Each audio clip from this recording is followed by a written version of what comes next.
Post Malone is inarguably one of the biggest and most controversial artists around, but with massive success comes harsh critique, and Malone has had no shortage of haters, many of them from the hip-hop community. Here are the stars who just can't stand Post Malone. No one will ever love me like I love myself. YelaWolf didn't hold back in March 2019 when he went after Machine Gun Kelly, G-Eazy, and Post Malone in a savage diss track called Bloody Sunday. In the freestyle, the Alabama rapper went for the throat when he called Malone a quote, poser, biter, and appropriation thief. Malone responded, tweeting, "YelaWolf is a nerd, and his tweet is the only support I will offer his album. Last I heard, you was talking about how you wanted your like mine. Hit me up, dad."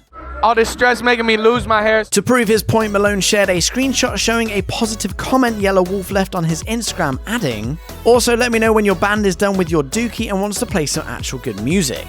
Looking to have the final word, YelaWolf Instagrammed a since-deleted snap of himself dressed in a cowboy outfit and using Malone's middle name, wrote, "Richard, look, dad can't play catch with you right now. Maybe your little brother G-Eazy will play with you, or have the balls to actually record a comeback. Thanks for the support."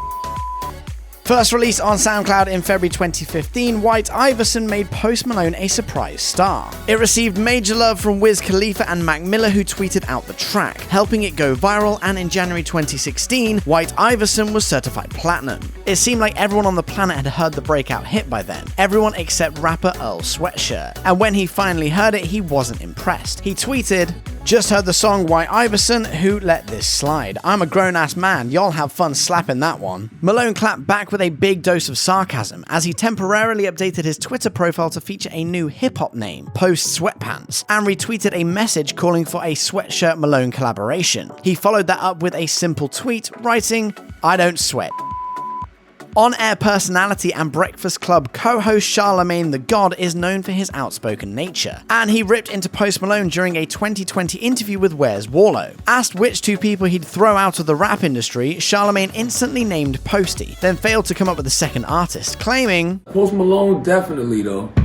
And for no other reason other than I'm probably hating. I don't really dig his music like that. He went on to add, "I think he's a fake Future, and Future gets so much flack for being Future, but then you got a guy out there pretending to be Future, and that's Post Malone." He then tried to downplay his answer, not very convincingly, adding, "There's nobody that I actually absolutely despise, and I'm like, yo, why are they rapping? I don't even really despise Post Malone like that, just top of mind." But this wasn't the first time Charlamagne was caught criticizing Malone. In 2018, when the Chicago Tribune published a feature on Malone, which begged the question, why is the rapper so popular?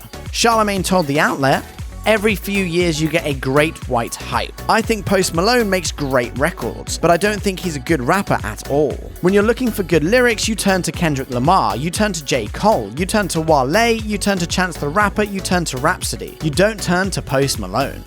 Charlamagne Tha God found a kindred spirit in Russell Vitale, better known simply as Russ, when the latter stopped by Brilliant Idiots, a podcast Charlamagne co-hosts with Andrew Schultz. While on the show, the New Jersey rapper, who is of Sicilian descent, was asked about cultural appropriation within hip-hop, and soon enough Post Malone's name came up. Explaining how he approaches rap, Russ noted, "If you're white in hip-hop, you have to contribute to black culture in some sort of fashion. Otherwise, you are simply repeating history by coming into black culture, and using that as a medium to steal and profit for self." While Russ tried to make clear that he does like Malone's music, even calling it, quote, phenomenal, he did concede that Charlamagne was on the ball, adding of Post's persona, "You come in with braids and golds to the point people are thinking you're mixed, and now, you drink Bud Light and wear cowboy boots." He said of the artist, "It feels like you came in and used hip-hop because it's the coolest genre and the coolest look and aesthetic. You used it to propel yourself to the forefront, and then you reverted back to who you really were."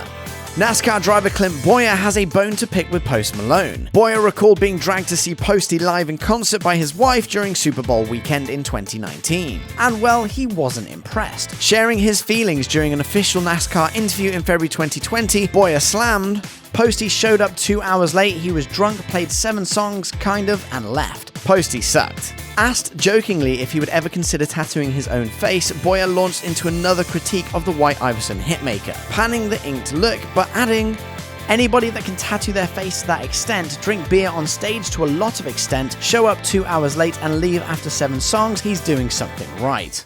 I tell him it's very rock star life, you know what I mean? When Post Malone told Nuance that hip-hop simply doesn't have the emotional impact of other musical genres, Hot 97 DJ Peter Rosenberg went to town, announcing on Instagram, "Even though I like you in person, we've had nice conversations before, you're out of passes." He added, "I'm done giving you passes, bro. Either leave hip-hop and go make other music in another genre, or start showing respect for hip-hop." The radio personality then explained his stance the following day, telling his Hot 97 co-hosts, "It's not that I think Post means to do it and he's a bad guy, it's that he's being careless. When you're a white artist who's making kind of cross-genre hip-hop related music, but you wear and you use every trope of hip-hop, and then you don't show respect for hip-hop, that's dangerous territory." In the end, both Posty and the DJ had a chat in their Instagram messages, and as Rosenberg told his co-host the following day, he clarified that he meant new hip-hop, current popular hip-hop. Although it looks like these two squashed their beef, it sounds like Rosenberg won't be inviting Post Malone back on his show anytime soon. Check out one of our newest videos right here, plus even more Nicki Swift videos about your favorite celebs are coming soon. Subscribe to our YouTube channel and hit the bell so you don't miss a single one.